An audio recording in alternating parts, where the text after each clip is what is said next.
So Boruto 2 Blue Vortex Chapter 19 has just been released. And let's just jump in straight to the chapter because this chapter was absolutely chaotic and there is so much to talk about, not only from this beautiful fight that we have right here, and I'm honestly surprised of how much I really enjoyed this fight, especially since Boruto was not in it. But we also have Jura, and we learn a lot more about the next step in their evolution when it comes to these new experiences that they are now able to feel as they have now become self-aware. So we start off the chapter with this cover, and this cover was already released through the sneak peek, however it is a cover that I enjoy quite a lot. If you pay attention to the background, you would see that it appears like it is like roots that are being shown in the background, which is a pretty good callback too, not only due to the fact that Moegi does use wood style, but also due to the Tentails, and we do see in their Senju dimension, we see these root formations that are being formed. The side text around is "In sleep, the shadow yearns," and this is most likely a callback to Moegi, as Moegi is the one in sleep. However, her feelings of love towards Konohamaru is what is being showcased throughout this chapter. The title of this chapter is Konohamaru, and what is being said almost as a preview to the chapter is the great battle of the world. Ryu and Matsuri are both ready for battle. Will everyone be able to complete their mission safely? And spoiler alert, this is clearly not going to be able to happen. And let's get to the reasons why this occurred. So the chapter starts off with Shinki and Araya, and we basically have a Shinki who is adding his chakra nature to the blade. They are essentially creating a combination attack that they will hopefully use to end up protecting their family. We have Shinki who says, "I infused the blade with my chakra.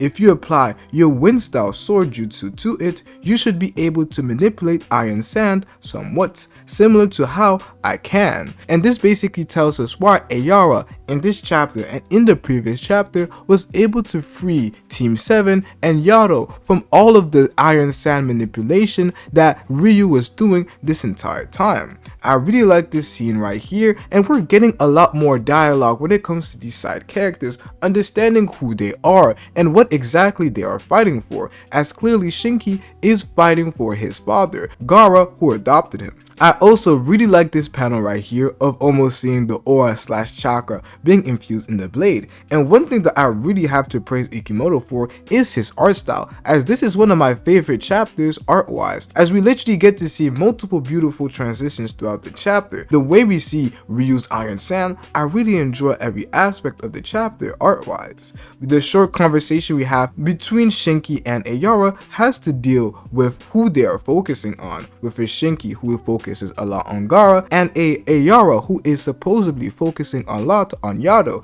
and is telling Shinki to do the same. We almost see like this love triangle being showcased here, almost like with Kakashi, Obito, and Rin, where we have clearly somebody who is not really interested in any sort of romance, but a Yodo who has displayed in these previous chapters, due to her care for Shinki, that there may be some sort of love romantically that she ends up sharing for Shinki.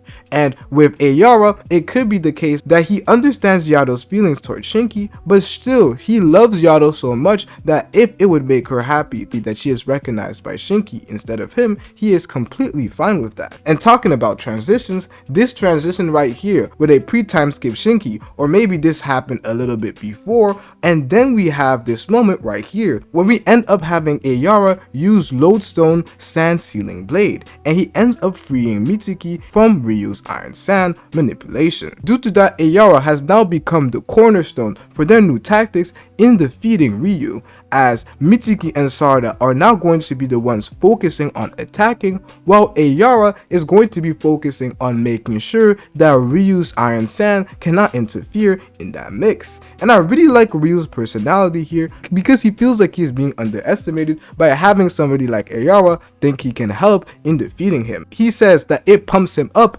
even more. But one thing that is actually quite interesting here is kind of the dynamic and the contrast between between Ryu and Shinki. Shinki doesn't really talk in almost this playful manner, but we have a Ryu who is almost the opposite of Shinki, and I find that to be quite interesting. And it's not like it's a common thing with all of the rest of the Senju, because some of the Senju like Hidari is still cold like Sasuke. They still possess similar personalities, but for Ryu and Shinki, we see a completely different dynamic, and I like the fact that it is not the same with every single Senju. They almost have their own character to them, and I really like that at the current moment. We see beautiful panels of Ryu using his Iron Sand, and I really love the way that Ikimoto draws this. This is the perfect way, and one of the best interpretations of it, because we really didn't see the Iron Sand before in the manga. We only saw Iron Sand in the anime, so this is basically our first time seeing it in the manga, and I really like the way it is shown. One thing here that I haven't heard a lot of people point out is how Yodo is not actually decoration in this fight. She is doing a lot,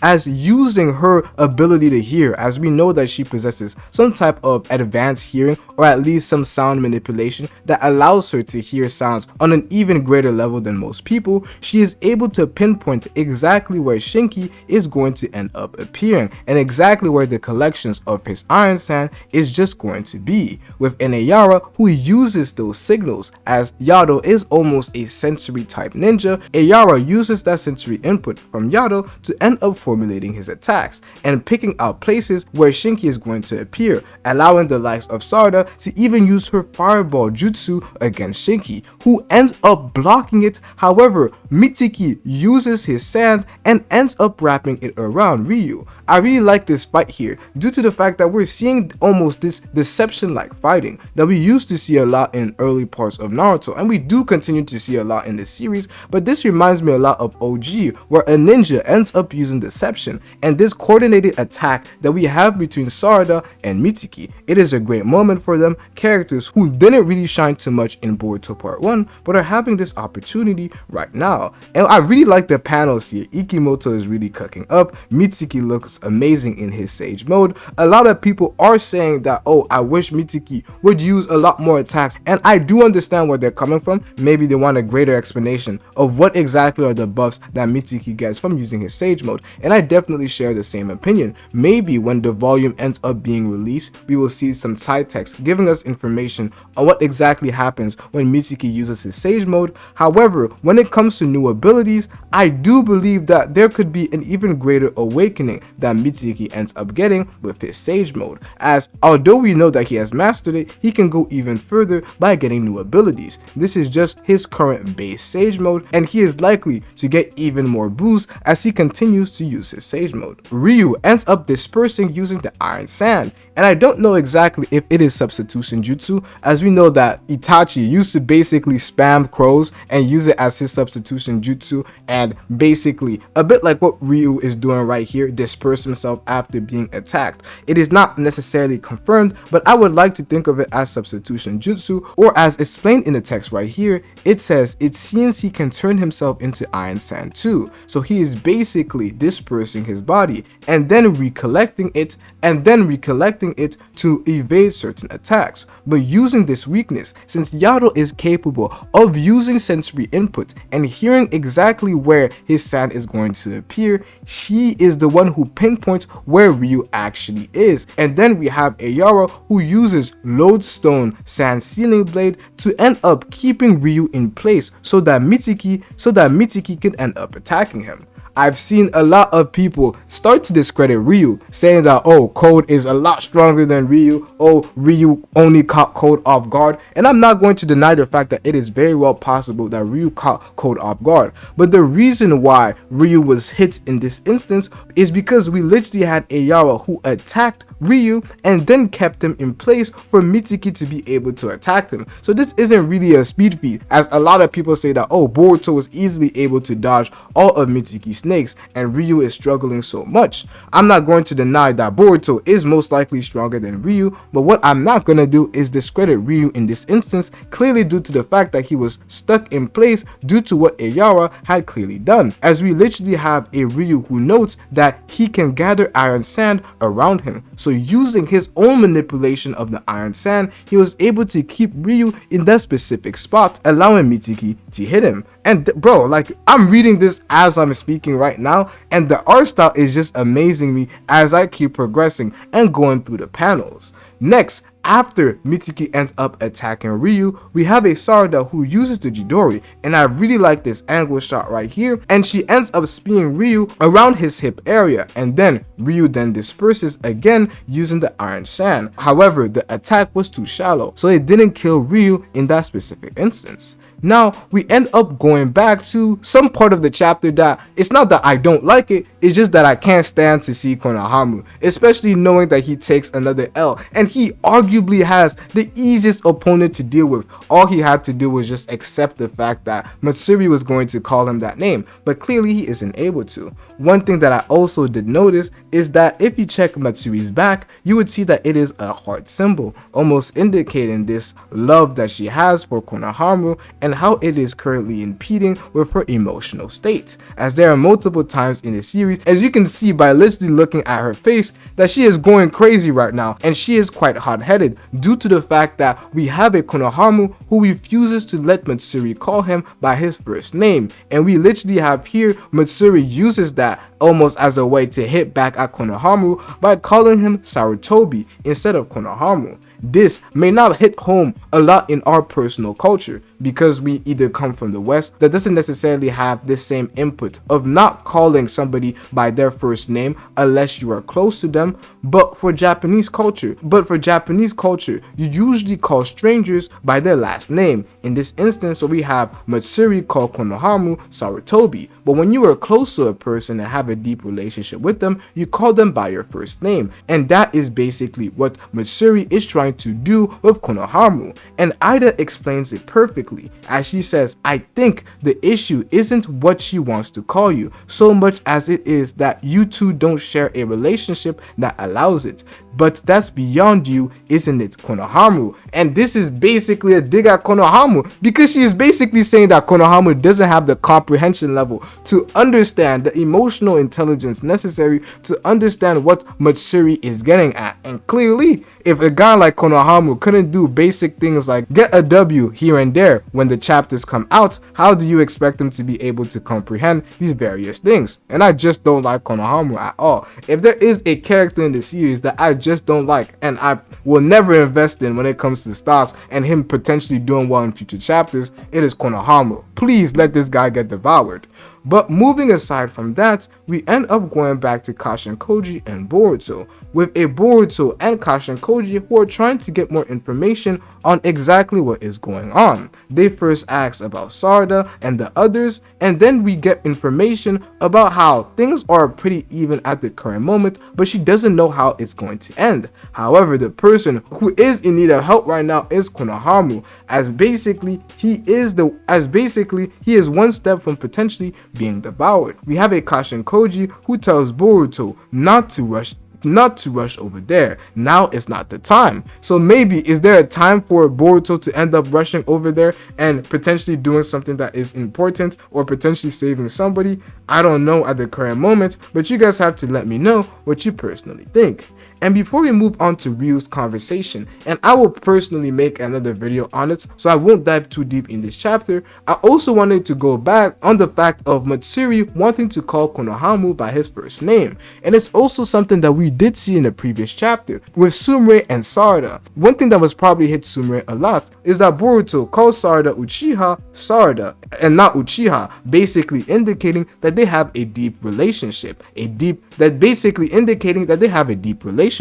However, with Sumire, Boruto doesn't call her by her first name. He doesn't even call her by her last name. I don't know what her last name is, by the way, but he calls her class rep, which pushes her aside even more, creating a sort of distance, as she is nothing to Boruto but the class rep that he had back in the days when he was still in the Ninja Academy. And I understand now, looking at it from this perspective, why Sumire was quite hurt with the entire interaction that we had with Boruto, as Boruto was a lot closer and using terms that indicated that he was closer to Sarada, while Boruto used class rep, which indicated a distance between Sumire and Boruto.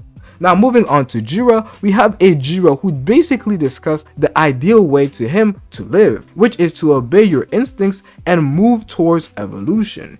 he discusses how humans' current social nature basically restrains themselves from being able to follow their instincts, and thus it prevents humans from being able to evolve, and that's what he calls a side effect of intelligence. And since they are intelligent beings now and have now developed consciousness, they could end up going down a similar path as humans, as they could end up experiencing these new emotions as love, as we literally see Matsuri experiencing in this chapter, as it is because of this love that Matsuri is not acting quite logically at the moment. We see her being quite aggravated, always angry. If you check her mouth multiple times in the series, it really scared me in my personal opinion. Multiple times during this chapter, she was pulling off some crazy animations that did indicate that she was mad. And all of this is because of love. It causes people to act in irrational manner. And he indicates and points out people like Inoshika Cho, who obviously knew that it wasn't the wisest choice to continue fighting against him due to the amount gap in their strength, but because of their love for Himawari, they continued to act irrationally, knowing that it was irrational, and it resulted in Inogen, who ended up dying. And then we have a Hidari who poses an interesting question, and that is love a disease? And Jura doesn't necessarily have the answer to that, and Jura's understanding of love is not something that he has completely grasped, as he is still a newborn, but what he knows for sure is that he has to overcome it. And I really like the other translations that we get from this text, because he says conquer love, and I really like that sort of wording. Sometimes Viz does end up messing up some of the wordings, so I usually like for my videos to use multiple different translations, and when I do end up breaking down this whole speech that Jura gives off to the rest of the Senju, I will be using multiple different translations to get a better scope of what exactly Ikimoto was trying to translate in his Japanese writing. As we know, some things and key details can be left in translation and forgotten, and only the Japanese fans who are able to read in Japanese do end up comprehending it, and us who read in English don't get the full transparency when it comes to the actual translations and potential meanings that we can derive from it. But going back to the fight between the guys from the Land of Wind and the guys from Konoha, we have an Ayara who basically is preparing to make another attack versus Ryu. I love this panel of Ryu basically appearing. His eyes look cold, and the way the sand is around him, it looks fire. And then out of nowhere, he spawns claw grimes and drops them from here. And this is my favorite part. Apart from Jura's speech, this is my favorite part of the chapter due to the fact of the art, the chaos, and everything that is going there, as we have claw grimes that are being dropped. Mitsuki and Sarada are doing their best to kill a lot of the claw grimes, and they are able to do so. However, more and more just keep being dropped, and there is way too many. And we have an Ayara who sees that Yodo is getting bit by one of the claw grimes, and he ends up using his sword to attempt to cut through them, but he isn't able to, which just shows the durability of the claw grimes. We've seen the likes of Sasuke and Boruto be able to easily slash the claw grimes, but for these normal characters right here, it is a lot harder for them to do so, and it does showcase their level of durability. And Ryu, who does see this take place, uses this as an opportunity to end up removing Ayara's sword and basically bringing it to their dimension where the claw grimes end up leading to, which now means that they have no defense against Ryu's iron sand. And right now, they are in a pretty big bind. And what we see here is a Matsuri who has decided to become one with Konohamaru, the one she ends up loving, which is kind of poetic due to the fact that they love each other, and with various different interpretations from other religious texts, you would see that marriage is almost the idea of becoming one with your significant other, and this is basically occurring here almost by force by the likes of Matsuri, who is about to devour Konohamaru. The way it's looking right now, Konohamaru is about to get devoured, and I know everybody is telling me, oh, Konohamaru is going to be saved, oh, this is going to happen. I know it is a generous possibility. This is a shonen manga after all, but please, can we have Konohamaru get devoured? Can we take this guy off the manga? Am I the only one who wants Konohamaru to get devoured? Please let me know in the comment section below, because I can't be the only one who is thinking in this specific manner. But this chapter, to me, this chapter is a 10 out of 10. And I know a lot of people might not be able to understand where I come from, but just wait till you see a few of my other videos, especially dissecting Jura's speech and a lot of the takes that he is iterating and how it reflects various concepts in our current life as real humans. And I really like a lot of what we see here. This is one of Ikimoto's best art chapters. Ikimoto is really growing. Ikimoto, it can clearly be seen how much she is growing, not only in the dialogue that we see in chapters, as we now know that Ikimoto is the one writing, with Kijimoto who supervises, making sure everything is good. So I really am quite happy to see the growth that Ikimoto is currently showcasing in both art and writing, and I can't wait to see this Senju group could be Naruto level and potentially surpass them. And this is not a statement to be taken lightly. I'm not joking. I'm not trying to hype it up a little too much. I'm being 100% serious. The quality of writing that we're seeing from the likes of Jura especially is something to pay attention to. So you guys let me know your thoughts, comments, and concerns in the comment section below. Make sure to give this video a like if you enjoyed, and comment any questions that you have. I'll try my best to answer. It's been your boy Dynasty, and I'm out, bruh.